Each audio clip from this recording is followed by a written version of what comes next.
बच्चों, तो कैसे हैं आप लोग। उम्मीद है बहुत बहुत स्वस्थ हैं, मस्त हैं और व्यस्त हैं रिवीजन में। तो याद होगा हमने आप सबके अनुरोध पर एक वन शॉट लेक्चर वीडियो बनाना स्टार्ट किया था। वो सारे चैप्टर जो इस साल बहुत इंपॉर्टेंट हैं, जिनसे एग्जाम में क्वेश्चंस आने की बहुत सारी संभावना है, उन पे हम लेक्चर वीडियो आके लेके आ रहे हैं।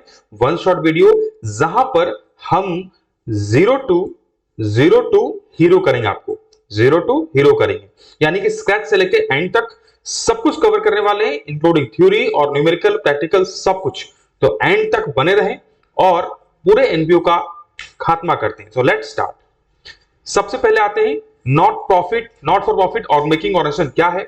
वो सारे ऑर्गेनाइजेशंस जिसका मेन मोटिव सर्विस प्रोवाइड करना है। अगर हम देखें तो जितने भी इकोनॉमिक ऑर्गेनाइजेशन है, इकोनॉमिक ऑर्गेनाइजेशन मतलब वो सारे ऑर्गेनाइजेशन जो पैसे का लेन देन करता है, उनको हम बेसिकली दो भागे बांट सकते हैं। एक को हम बोलते हैं ट्रेडिंग कंसर्न। ट्रेडिंग कंसर्न क्या होता है? जो गुड्स में डील करता है, चाहे वो मैन्युफैक्चरिंग करके हो या ट्रेडिंग करके हो। जो गुड्स में डील करते हैं उनको हम बोलते हैं ट्रेडिंग कंसर्न, और जो गुड्स में डील नहीं करता, सर्विसेज में डील करता है, उनको बोलते हैं नॉन ट्रेडिंग कंसर्न। अब जो नॉन ट्रेडिंग कंसर्न वाले हैं, याद करो ये लोग भी दो तरह के होते हैं। कुछ ऐसे होते हैं जिनका मोटिव प्रॉफिट कमाना होता है, कुछ ऐसे होते हैं जो सर्विस सोसाइटी को देते हैं बट इनका मोटिव प्रॉफिट अर्न करना नहीं होता। Selflessly without profit motive objective they serve the society.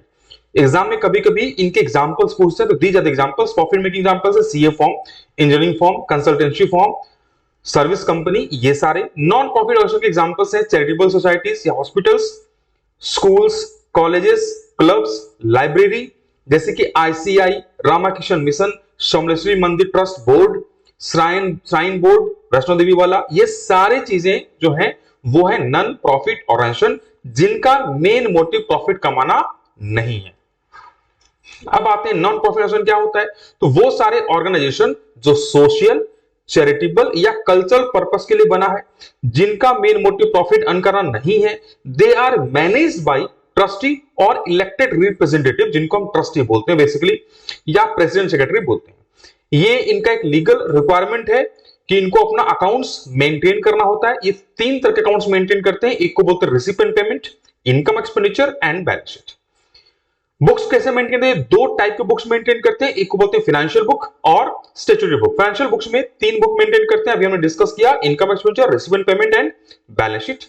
और स्टैट्यूटरी बुक में भी ये तीन बुक मेंटेन करते हैं। एक को बोलते हैं स्टॉक रजिस्टर, वो सारा रजिस्टर जिसमें इन सारे कंसर्न के पास जितने भी एसेट्स हैं जो डे टू डे में यूज हो रही है, जितने भी एसेट्स हैं उनको यहां पर डिटेल लिखा जाता है। नो डाउट स्टॉक का एक मीनिंग हमने पढ़ा, याद को ट्रेडिंग कंसर्न में गुड्स का वो पार्ट जो बच जाता है, इनका गुड्स होता नहीं है, तो इनका जो एसेट होता है उसको एक रजिस्टर में लोग मेंटेन करके रखते हैं, ताकि पता चल पाए कि किस किस टाइप के कितने एसेट हमारे पास हैं। उस रजिस्टर को हम बोलते हैं स्टॉक रजिस्टर या एसेट रजिस्टर। दूसरा होता है मेंबर रजिस्टर, एक ऐसा बुक जहां पर डिटेल्स अबाउट मेंबर्स, उनकी एड्रेसेस, उनके डिटेल्स लिखा होता है, उसको बोलते हैं मेंबर रजिस्टर। एक होता है मिनट्स बुक, जहां पर मीटिंग्स में जितने भी रेजोल्यूशंस पास हुए उन सारे रेजोल्यूशन को यहां पर मेंटेन किया जाता है और लिखा जाता है। अब आते हैं फाइनेंशियल स्टेटमेंट ऑफ एनपीओ, जो हमने डिस्कस किया, तीन तरह बनता है, receivable payment, income expenditure and balance sheet. तो स्टेप्स क्या है फाइनल अकाउंट बनाने के एनपीओ में? सबसे पहले जो डे टू डे ट्रांजैक्शंस है उनको हम रिकॉर्ड करते हैं एक डेली बेसिस में कैश बुक में। कैश बुक की समरी रिकॉर्ड करते हैं एक बुक में, इसका नाम है रिसिपिएंट पेमेंट। ये ईयर वाइज रिकॉर्ड होता है, ईयर का एंड में होता है। और इनसे यानी on the basis of recipient payment हम तीन चीजें बनाते हैं, opening balance sheet, closing balance sheet and income and expenditure account. अब कुछ एक कॉन्सेप्ट जान लो। देखो हम जानते हैं कि जितने भी एक्सपेंडिचर्स होते हैं ना, इन एक्सपेंडिचर को बेसिकली दो भाग में, नॉर्मली तीन भाग में, पर बेसिकली दो भाग में बांटा जाता है। एक को हम बोलते हैं रेवेन्यू एक्सपेंडिचर, एक को बोलते हैं कैपिटल एक्सपेंडिचर, जो हमने ऑलरेडी डिस्कस किया है पहले वाले वीडियोस में। जितने भी रेवेन्यू एक्सपेंडिचर होते हैं इनको हम रिकॉर्ड करते हैं इनकम एंड एक्सपेंडिचर अकाउंट में, और इसको हम रिकॉर्ड करते हैं बैलेंस शीट में। सिमिलरली जितनी भी रिसिप्ट्स हैं उनको भी हम दो भाग में बांटते हैं।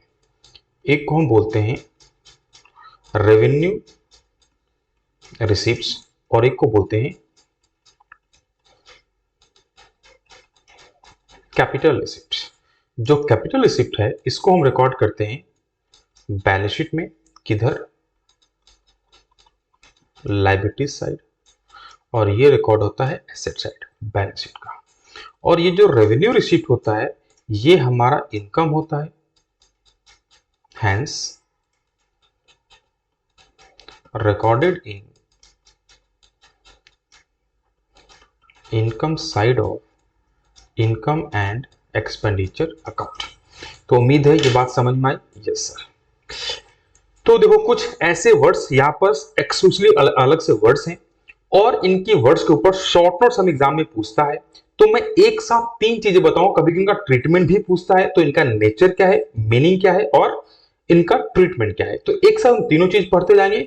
जैसे हम शॉर्ट वर्ड क्लियर करेंगे हमारा बेस कवर हो जाएगा फॉर न्यूमेरिकल्स। और इन पे भी याद रखना शॉर्ट नोट्स आता है, ट्रीटमेंट आता है, ओके, और इनके नेचर भी आता है। तो तीनों ये भी जानने जरूरी है for your theoretical part also.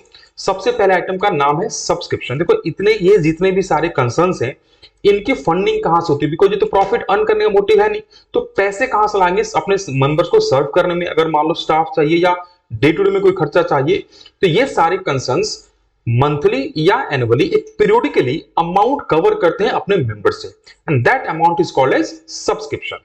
ठीक है, तो सब्सक्रिप्शन क्या है, एक पीरियोडिक अमाउंट है जो कलेक्ट करता है एनपीओ। जब भी मैं नॉन प्रॉफिट ऑर्गेनाइजेशन को शॉर्ट में एनपीओ बोलेंगे, तो अपने मेंबर से कलेक्ट करता है। क्यों? So that the member can retain their membership. जैसे स्कूल तुमसे स्कूल फी कलेक्ट करता है, वो सब्सक्रिप्शन है। स्कूल फी नहीं दोगे तो क्या होगा, तुम्हारा नाम स्कूल से कट जाएगा। Similarly in order to retain your membership in the business, in the NPO, जो मेंबर्स हैं वो एक फी पे करते हैं periodically, that may be monthly, may be quarterly, may be annually. That fee is a major source of NPO और उसको उस फी को हम बोलते हैं सब्सक्रिप्शन। नेचर क्या है, ये बार बार होता है, इससे रेवेन्यू रिसिप्ट है, और रेवेन्यू रिसिप्ट है इससे इनकम एंड एक्सपेंडिचर के इनकम साइड इसको हम रिकॉर्ड करते हैं। Okay, good. नेक्स्ट आते हैं ऑनरोरियम। देखो ऑनरोरियम ऑनर वर्ड से बना है। जितने भी मैंने एग्जांपल ये स्कूल का, जैसे रोटरी क्लब हुआ, लायंस क्लब हुआ, जेसीआई हुआ, रामाकृष्ण मिशन हुआ, आईसीआई, जितने भी नॉन प्रॉफिट मेकिंग ऑर्गेनाइजेशंस हैं, ये लोग बहुत बार बाहर से किसी इनवाइटी को बुलाते हैं स्पेशल सर्विसेज रेंडर करने के लिए। वो जो बाहर का इनवाइटी आया जिसे स्पेशल सर्विसेज हमें रेंडर, हमें या हमारे मेंबर को किया, उसके ऊपर जो हमने खर्चे किए, उसको जो पेमेंट दिया, दैट इज कॉल्ड ऑनरोरियम। तो ऑनरोरियम क्या है, it is the amount of special payment made to invitee और a person other than employ. अगर एम्प्लॉय को पे कर रहा है तो याद को इसको हम सैलरी बोलते हैं, बट ये जो पर्सन बाहर से स्पेशल इनवाइटी है, he is not a employ, तो उसको जो हमने पेमेंट किया for rendering special services, that is called honorarium. और ये बार बार होता है, ये ऐसी एक्टिविटीज बार बार होती है हमारे ऑर्गेनाइजेशन में। इससे इसका नेचर क्या है, रेवेन्यू एक्सपेंडिचर है, और रेवेन्यू एक्सपेंडिचर है तो ये कहां जाएगा, इनकम एक्सपेंडिचर के एक्सपेंडिचर साइड जाएगा। नेक्स्ट है लाइफ मेंबरशिप फी। जो हमने सब्सक्रिप्शन पढ़ा, अगर सब्सक्रिप्शन कोई मेंबर एक साथ पूरे जीवन भर का दे देता है, that is called life membership फी, यानी कि लमसम, जहां पर एक व्यक्ति अगर पूरे जीवन भर का मेंबरशिप एक्वायर करना चाहता है तो एक लमसम पेमेंट करता है once, and that lump sum is called as life membership fee. Nature क्या है, ये कैपिटल शिफ्ट है, बिकॉज बहुत रेयरली होता है, कभी कभी होता है। कैपिटल शिफ्ट है तो कहां आएगा, बैलेंस शीट के लायबिलिटी साइड में। जनरली इसे हम कैपिटल फंड से ऐड कर देते हैं। थर्ड है एंट्रांस फी या एडमिशन फी, इसका एक और नाम है एडमिशन फी। तो जब कोई नया मेंबर एनपीओ का मेंबरशिप लेता है, उस वक्त जो पेमेंट करता है for at the time of joining, that is called entrance fee. Generally it is capital shift, लेकिन क्योंकि बहुत छोटा अमाउंट होता है तो हम रेवेन्यू शिफ्ट ट्रीट कर लेते हैं। तो कुछ भी नहीं बोला तो उसे रेवेन्यू शिफ्ट ट्रीट करना है, इसका मतलब इनकम मानना है और इनकम एक्सपेंडिचर के इनकम साइड में पोस्ट करना है। लेकिन अगर मान लो अमाउंट बहुत ज्यादा है या लार्ज अमाउंट है तो हम कैपिटल शिफ्ट मानते हैं, और अगर कैपिटल शिफ्ट मानोगे तो इसे हम बैलेंस शीट के लायबिलिटी साइड में शो करेंगे। नेक्स्ट है लीगेसी। बहुत बार क्या होता है, कोई व्यक्ति मरते वक्त एट द डेथ बेड अपने विल के, विल मतलब अपनी वसीयत के हिसाब से सारी प्रॉपर्टी या कुछ पैसे अगर इन सारे कंसर्न्स को एनपीओ को दे देता है, डोनेट कर देता है, दैट्स कॉल्ड लीगेसी। तो लीगेसी क्या है, amount receive by NPO on the death of a person और मेंबर और एज पर विल। नेचर क्या है, ये भी कभी कभी होता है, इसलिए कैपिटल शिफ्ट है, इसलिए बैलेंस शीट का लायबिलिटी साइड में इसको शो करते हैं। अगर लीगेसी का अमाउंट छोटा है तो बहुत बार हम इसे रेवेन्यू भी मान लेते हैं। नेक्स्ट है डोनेशंस। डोनेशंस क्या होता है, यहां पर ये डोनेशन होगा, इसका मतलब होता है voluntarily contribution to NPO. Society या एनपीओ कोई पर्सन एक कोई वॉलंटरी कंट्रीब्यूशन करता है एनपीओ को, ऐसे ऑर्गेनाइजेशन को, उसको हम बोलते हैं डोनेशन। जो दो तरह का हो सकता है, जनरल डोनेशन और स्पेसिफिक डोनेशन। तुम कभी जब मंदिर गए रहोगे तुमने ध्यान दिया होगा कि मंदिर में जो दान पेटी में तुम पैसे डाल रहे हो, उस दान पेटी में पैसे डालते हो, मान लो तुमने 11-21 रुपए कुछ पैसे डाले, तो ना लेटर लिख के डालते हो भाई इस 21 रुपए को यहां खर्चा करना, हम डाल देते हैं, बस 21 अकाउंट जो भी डाल देते हैं। We never attach any obligation where to spend that amount. कभी कभी क्या होता है, मान लो जब लंबा अमाउंट देते हैं तो हम बताते हैं कि पैसा कहां खर्चा करना। जैसे फॉर एग्जांपल इस पैसे से एक नया रूम बना देना, इस पैसे से सफाई कर देना, तो इसको हम बोलते हैं स्पेसिफिक डोनेशन, जहां पर पर्पस ऑलरेडी स्पेसिफाइड होगा। डोनेशन साथ अगर कोई ऑब्लिगेशन भी आता है दैट्स कॉल्ड स्पेशल डोनेशन, कोई ऑब्लिगेशन नहीं आता उसको बोलेंगे जनरल डोनेशन। जनरल डोनेशन का जो नेचर होता है वो रेवेन्यू होता है, बिकॉज बार बार ऐसे डोनेशन हमको मिलते हैं, इसीलिए इसे इनकम एंड एक्सपेंडिचर के इनकम साइड में ट्रीट करते हैं। लेकिन जो स्पेसिफिक डोनेशन है वो उसका फ्रीक्वेंटली नहीं मिलता, कभी कभी मिलता है। साथ ही साथ हमें एक ऑब्लिगेशन भी आया, इसीलिए कैपिटलशिप का इन द नेचर होता है, और ये बैलेंस शीट के लायबिलिटी साइड में इसको हम शो करते हैं। जैसे कि donation for building, donation for tournament, ये सारे। स्पेशल फंड, बहुत बार एनपीओ लोग क्या करते हैं, कुछ कुछ फंड बनाते हैं, जैसे प्राइज फंड हो गया, बिल्डिंग फंड हो गया, इन्वेस्टमेंट फंड हो गया, डोनेशन टूर्नामेंट फंड हो गया। इन सारे फंड को हम बोलते हैं special fund, the fund which are made और क्रिएटेड फॉर स्पेशल पर्पसेस। ठीक है, ये भी कैपिटल शीट होता है, इसलिए हम बैलेंस शीट में इसे इनकम साइड लायबिलिटी साइड में दिखाते हैं। इसके एक्सपेंसेस या इससे जनरेटेड सारे इनकम इसमें हम ऐड कर लेते हैं, एक्सपेंसेस माइनस कर लेते हैं, जो बचता है वो हम दिखाते हैं बैलेंस शीट में। कैपिटल फंड क्या है, जिस चीज को हम ट्रेडिंग कंसर्न वाले कैपिटल बोलते हैं उसी चीज को नॉन एनपीओ वाले कैपिटल फंड बोलते हैं, यानी कि it is the excess of asset over liabilities. ठीक है, ये कैपिटल शीट होता है, बैलेंस शीट का लायबिलिटी साइड इसको शो करते हैं। नेक्स्ट है consumable. Day to day activity चलाने के लिए इनको बहुत सारे पैसे स्पेंड करने पड़ते हैं। कुछ आइटम लगता है डे टू डे एक्टिविटी चलाने के लिए, फॉर एग्जांपल प्रिंटिंग स्टेशनरी हो गया, अगर हॉस्पिटल है तो मेडिसिन या कुछ इक्विपमेंट, छोटे मोटे इक्विपमेंट जैसे इंजेक्शन वगैरह हो गए। तो इन सबको, स्पोर्ट्स क्लब है तो बैट बॉल फुटबॉल ये सब हो गए, इन सबको हम बोलते हैं कंज्यूमेबल्स, यानी वो सारा आइटम जो डे टू डे ऑपरेशन में यूज होता है। इसका नेचर, ये गलत है यहां पर, इसका नेचर रेवेन्यू एक्सपेंडिचर होता है, और इसीलिए इसको हम शो करते हैं expenditure side of, sorry, income and expenditure.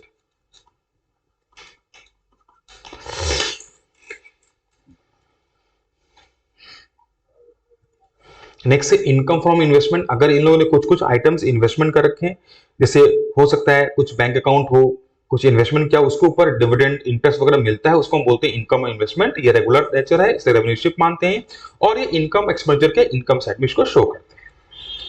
ठीक है, अब इनकम एक्सपेंडिचर कैसे बनेगा, तो देखो इनकम एक्सपेंडिचर में डेबिट साइड में सारे एक्सपेंडिचर यानी कि सारे पेमेंट्स जो डे टू डे से रिलेटेड है उनको हम डालते हैं।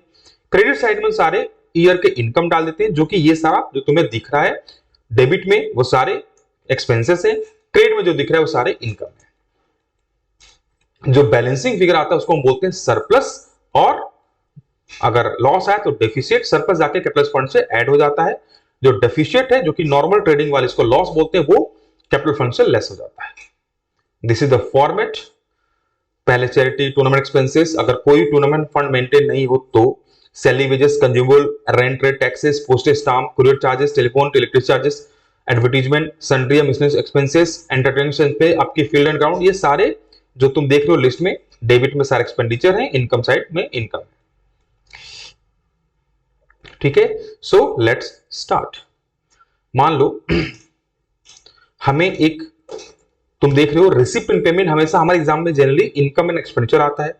रिसिप्ट साइड में हमें डेबिट में जो जो दिया है, सबसे पहले दिया है देखो पेमेंट में आते हैं, और ये कहीं नहीं आता, इसका मतलब है cash in hand, opening cash in hand. Similarly this is closing cash in hand.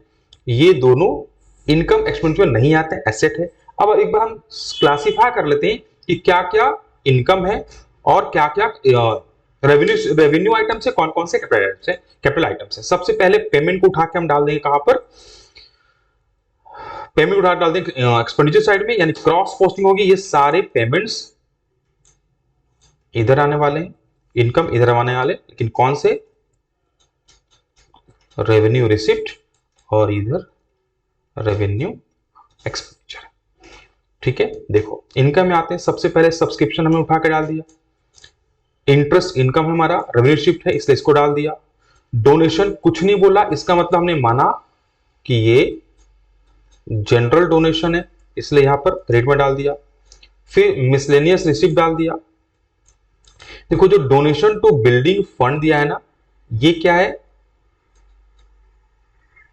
Specific donation है, और याद करो स्पेसिफिक डोनेशन कैपिटल रिसिप्ट होता है इसलिए हमने यहां पर नहीं लिया।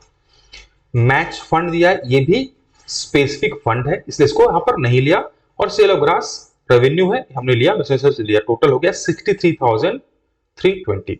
अब एक्सपेंडिचर साइड में आते हैं। मैच एक्सपेंसेस, क्योंकि ये स्पेसिफिक फंड से रिलेटेड है तो स्पेसिफिक फंड के साथ ये इसका एडजस्टमेंट होगा, यहां पर नहीं आएगा। रेंट,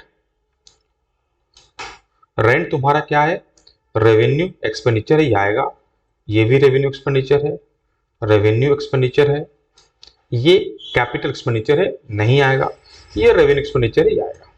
ये भी कैपिटल एक्सपेंडिचर है, ये नहीं आएगा। तो देखो हमने रेंट, सैलरी, सैलरी एक्सपेंसेस नीचे पे डाल दिया और दोनों को बैलेंस किया। जो बैलेंसिंग फिगर आया दैट इज अ सरप्लस। ठीक है, जितने येलोज में है वो सारे हमारे कैपिटल आइटम्स हैं, that's why they have been ignored while preparing income and expenditure account.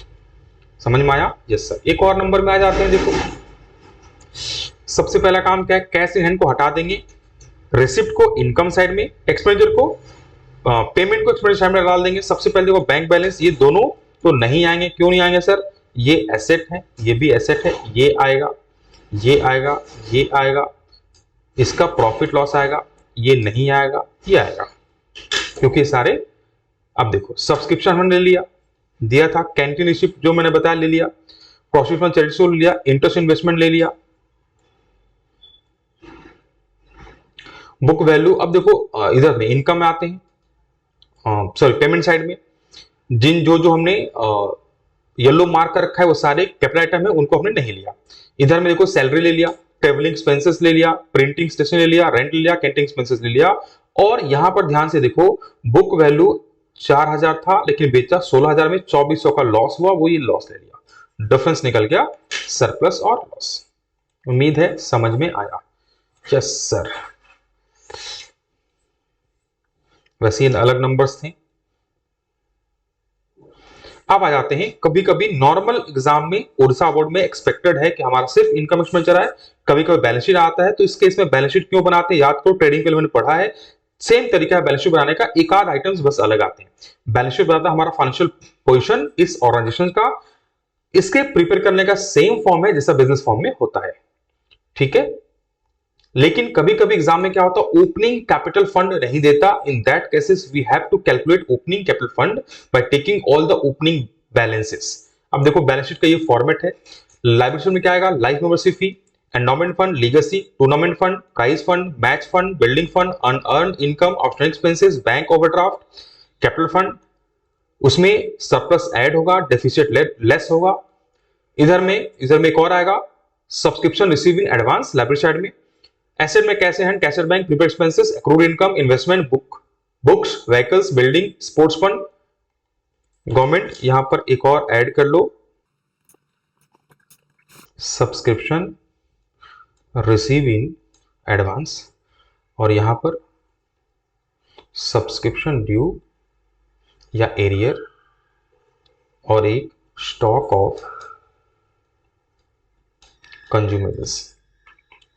Okay, so let's start. कुछ बैलेंस शीट नंबर करते हैं। अब देखो ये जो तुम सिचुएशन देख रहे हो, मुझे खाली इसमें ये बताना है कौन सा आइटम कहां जाएगा, कौन से ओपनिंग बैलेंस शीट में, कौन से क्लोजिंग बैलेंस शीट में। ओपनिंग बैलेंस शीट में सिर्फ ओपनिंग, ये जो है ना वो ओपनिंग आइटम्स आते हैं। जैसे देखो ये पिछले साल का बैलेंस है, ये जाएगा ओपनिंग में, और जितने भी आइटम्स लिस्ट हैं वो सारे के सारे जाएंगे क्लोजिंग बैलेंस शीट में। देखो ठीक है, अब कैपिटल आइटम छांट लो। पहले आते हैं रिसिप्ट में, तो रिसिप्ट में क्या क्या हमारे पास कैपिटल आइटम्स हैं, तो एक मैच फंड है कैपिटल आइटम, वो देखो यहां पर आ गया, और एक है डोनेशन फॉर बिल्डिंग, वो कैपिटल रिसिप्ट है, स्पेशल रिसिप्ट है, वो बैलेंस शीट में आता है। इधर में एक तो ये जो कैश इन हैंड है क्लोजिंग बैलेंसेस, ये क्लोजिंग बैलेंस होता है कैश का, इसे उठा के बैलेंस में डाल देंगे। साथ ही साथ देखो हमने स्पोर्ट्स इक्विपमेंट परचेस किया, कैपिटल एक्सपेंडिचर है, उसे डाल दिया। इन्वेस्टमेंट परचेस किया, उसे लेके डाल दिया।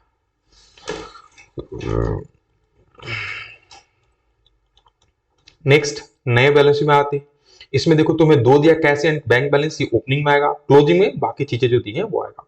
ओपनिंग में एक और आएगा फर्नीचर 4000 का, जो क्लोजिंग में नहीं आएगा क्योंकि सेल हो गया, ये जो सेल हुआ वो भी ओपनिंग में आएगा। ओके, तो यही वही साहब है, कुछ एडजस्टमेंट है जो हम पढ़ लेते हैं। सबसे पहले आते हैं various cases of treatment assets. बहुत बार एसेट्स हमें देते हैं, मान लो अगर एसेट पेमेंट साइड में किसी एसेट का नाम दे, इसका मतलब वो हमने उस साल में परचेज किया और वो डायरेक्टली क्लोजिंग बैलेंस शीट में आएगा। ठीक है, और अगर पहले से कोई एसेट हमारे पास है तो उसमें ऐड कर देंगे इस साल के परचेज को। जैसे इस केस में 5000 ओपनिंग पहले से दिया है, वो ओपनिंग बैलेंस शीट में आएगा। क्लोजिंग में आएगा जो हमने इस साल परचेज किया प्लस जो हमारे पास पहले से था। ठीक है, यस सर। लास्ट वाले नंबर में देखो डेप्रिसिएशन, मैंने कुछ नहीं बोला, यहां बोला डेप्रिशिएट करो एसेट 20%। तो ओपनिंग बैलेंस शीट में देखो हमारे पास 5000 ऑलरेडी था फर्नीचर, इस साल हमने 15 परचेस किया, ओपनिंग में 5000 एज इट इज डाल देंगे। क्लोजिंग में क्या करेंगे, दोनों को प्लस करके 20% माइनस कर देंगे, जो बचा वो डालेंगे। बिल्डिंग 1 लाख का था, हमने 20000 वहां पे डाल दिया, और इसके जो डेप्रिसिएशन है वो जाएगा इनकम एंड एक्सपेंडिचर अकाउंट में। ये सब की जरूरत नहीं है। नेक्स्ट आते हैं स्पेशल फंड, हमने इस पर बात की थी, जो खास पर्पस के लिए बनाया जाता है। स्पेशल फंड कैसे ट्रीटमेंट करेंगे, ओपनिंग बैलेंस को ले लेंगे, ऐड करेंगे उस साल जितने भी उससे रिलेटेड इनकम हुए, जैसे कि इंटरेस्ट मिला, इंटरेस्ट इन्वेस्टमेंट मिला, या कोई एक्रूड इनकम है, या कोई डोनेशन स्पेशली मैच के या उस फंड के लिए मिला, उसको भी ऐड कर लेंगे, और जितने भी खर्चे होंगे उसको हम लेस कर देंगे, जो बचेगा बैलेंस वो डालेंगे बैलेंस शीट में। कभी कभी 3 मार्क में ये अलग से हमको बनाने बोलता है। जैसे केस 1 देखो बोला ऊपर में, न्यू दिल्ली स्पोर्ट क्लब के पास ये सारे फिगर है। Case 1 during the year entrance receive 1,20,000, दूसरा बोला है 1,20,000 था, और it is the policy of club to treat the entrance fees revenue strip, तो कहां डाल देंगे, income expenditure directly income side में डाल देंगे। पहले में कुछ नहीं बोला था तो हमने भी इनकम मान लिया था, दूसरा बोला था तो इनकम मान लिया, अगर बोलेगा रिसीव माने तो हम बैलेंस में डाल देंगे। जैसे एक और नंबर देखो, टोटल इंटरेस्ट ड्यू। अब कुछ कुछ बातें आते हैं इंपॉर्टेंट, हमेशा इनकम एक्सपेंस बनाते वक्त ध्यान रखना कि ये एक्वायर्ड कॉन्सेप्ट से बनता है, इसीलिए कितना इनकम हमने अर्न किया that is important, what ever what has receive that is not important. Okay, जो इनकम अर्न हो गया लेकिन रिसीव नहीं हो उसे हम वापस एड बैक करते हैं। ये बेसिकली हम पढ़ रहे हैं सब्सक्रिप्शन के बारे में। ठीक है, सब्सक्रिप्शन इनकम कभी कभी सब्सक्रिप्शन डायरेक्टली देता है, कभी कभी कैलकुलेट करना होता है। 3 केसेस इसमें हो सकती है। केस 1, जब number of members and annual फी दिया हो, सिंपली दोनों को मल्टीप्लाई कर दो, जहां पर subscription receive during the year दिया हो। थर्ड, जहां पर subscription receive for the year दिया हो। 3 केसेस हो सकती है। केस 1, जहां पर नंबर ऑफ मेंबर्स एनुअल फी दिया हो, सपोज एक कंसर्न में 1000 मेंबर्स हैं और एनुअल फी मान लो 500, दोनों को मल्टीप्लाई कर दो, सब्सक्रिप्शन इनकम निकल गया। ठीक है, जैसे बोला है तिवारी स्माइल क्लब है 1000 members with annual fees 600, calculate subscription income, क्या करेंगे 1000 इंटू 600 कर देंगे तो हमारा सब्सक्रिप्शन इनकम आ जाएगा। ठीक है, केस 2, जब हमें रिसीव ड्यूरिंग द ईयर दिया हो, मतलब उस साल सब्सक्रिप्शन हमें इतना मिला, इसमें सब्सक्रिप्शन आने वाले साल का भी हो सकता है, इसमें पिछले साल का भी है, हो सकता है इस साल का बाकी हो सकता है इस साल हमें एडवांस मिला हो। तो मैंने क्या बोला, इसमें जो आने वाले साल का है वो तो किसी और साल से रिलेटेड है, माइनस कर दो। इसमें अगर पिछले साल का है माइनस कर लो, इस साल का बाकी है ऐड कर लो, बिकॉज हमें इस साल से मतलब है। तो नीचे देखो फॉर्मेट ये रहा। ठीक है, सबसे पहले क्या करेंगे, सब्सक्रिप्शन रिसिप्ट यहां पर जो दिया है रिसीव पेमेंट में वो लकी डाल दिए, ऐड कर दिए क्लोजिंग आउटस्टैंडिंग, क्योंकि ये क्लोजिंग आउटस्टैंडिंग ऐड हमने क्यों किया उसका रीजंस बता देता हूं।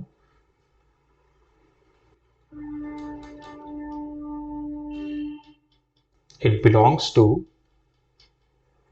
Current year but not it receive, इसलिए हमने ऐड कर दिया। सिमिलरली ओपनिंग एडवांस भी ऐड कर दिया because it belongs to current year which have been received in last year। Opening outstanding minus करेंगे बिकॉज ये पिछले साल का ड्यू है तो पिछले साल का इस साल मिला है इसलिए इसको माइनस कर लेंगे। क्लोजिंग एडवांस माइनस करेंगे, मिला इस साल है लेकिन आने वाले साल का, इसको भी हम माइनस कर लेंगे। जैसे देखो हमें बोला है subscription receive during the year 70,000 दिया है, बोला है ईयर के एंड में आउटस्टैंडिंग 17,000 है, ओपनिंग एडवांस है 3250, क्लोजिंग एडवांस है 4670 और क्लोजिंग आउटस्टैंडिंग है 11,250। तो पहले 70,000 ले जाएंगे, उसमें क्या करेंगे, ऐड करेंगे जो इस साल का बाकी है वो है 11,250, पिछले साल का आउटस्टैंडिंग 17,000 उसको माइनस कर लिए, ठीक है, और उसको शो कर देंगे प्रीवियस बैलेंस शीट में, ओपनिंग बैलेंस शीट में, ठीक है। ऐड करेंगे इस साल वाला क्लोजिंग जो 11,250 बताया और इसे इस 11,250 को दिखा देंगे क्लोजिंग बैलेंस शीट बनाते वक्त आउटस्टैंडिंग। तो ये कंप्लीट नंबर यहां से कवर होगा। ऐसे सब्सक्रिप्शन पे बहुत सारे नंबर्स आते हैं। ओके, जो हमें क्लोजिंग एडवांस यानी 4670 उसको लेस कर लेंगे और जो ओपनिंग एडवांस है 3250 उसको ऐड कर लेंगे। जो 3250 है ओपनिंग एडवांस है यानी कि हमारी लायबिलिटीज है, इसे बैलेंस शीट को ओपनिंग बैलेंस शीट में लाइफ शो करेंगे और इस साल जो हमें एडवांस मिला आने वाले साल का उसे शो करेंगे क्लोजिंग बैलेंस शीट के लायबिलिटी साइड में। तो उम्मीद है समझ में आया। Yes sir. दूसरा एक अल्टरनेट वे है कि हम इसको सब्सक्रिप्शन अकाउंट बना लें, उसमें हम ओपनिंग बैलेंस जो ओपनिंग आउटस्टैंडिंग है उसको हम डालते हैं डेबिट में और ओपनिंग जो हमारे पास एडवांस है उसको डालते हैं क्रेडिट में। क्लोजिंग एडवांस यहां, ओपनिंग यहां पर, क्लोजिंग क्रेडिट साइड में, रिसिप्ट डाल देंगे क्रेडिट साइड में, बैलेंस करेंगे तो आंसर आ जाएगा जो बैलेंस फिर आ जाएगा that is subscription on during the year. ठीक है, तो ये एक तरीका हो सकता है, वही उस पे बेस नंबर्स हैं। और नेक्स्ट आते हैं कंज्यूमेबल्स। जैसे मैंने बताया कंज्यूमेबल्स हो सकता है स्टेशनरी का, मेडिसिन का, स्पोर्ट्स मटेरियल का। हर बार हमें कंज्यूमेबल्स क्या करना होता है जो डे टू डे में यूज कंज्यूमेबल होते हैं, हमें लेना है कंज्यूमेबल कंज्यूम यानी उस साल जितना यूज हुआ। तो हमें अगर ओपनिंग क्लोजिंग बैलेंस दिया है तो इस फॉर्मेट में हम कंज्यूम निकालते हैं। सबसे पहले लेते हैं कैश परचेज ऑफ स्टेशनरी या कंज्यूमेबल्स, ऐड करेंगे opening advance paid to creditors, less करेंगे closing advance paid to creditors because ये अगले साल से रिलेटेड है, क्लोजिंग ओपनिंग एडवांस इस साल से रिलेटेड है इसलिए हम ऐड कर ले रहे हैं। साथ ही साथ ऐड करेंगे क्लोजिंग क्रेडिटर फॉर एडवांस क्योंकि वो इस साल से रिलेटेड है, लेस करेंगे ओपनिंग क्रेडिटर्स क्योंकि वो पिछले साल से रिलेटेड है, ऐड करेंगे ओपनिंग स्टॉक, लेस करेंगे क्लोजिंग स्टॉक, तो निकलेगा उसको हम बोलते हैं क्रेडिट परचेज और साथ में कंज्यूम्ड। ओके, सिमिलरली कभी कभी एक्सपेंसेस डिफरेंट देता है तो क्या करेंगे, expenses paid during the year ले जाएंगे, ऐड करेंगे क्लोजिंग आउटस्टैंडिंग, ऐड करेंगे ओपनिंग प्रीपेड, लेस करेंगे opening outstanding and closing prepaid.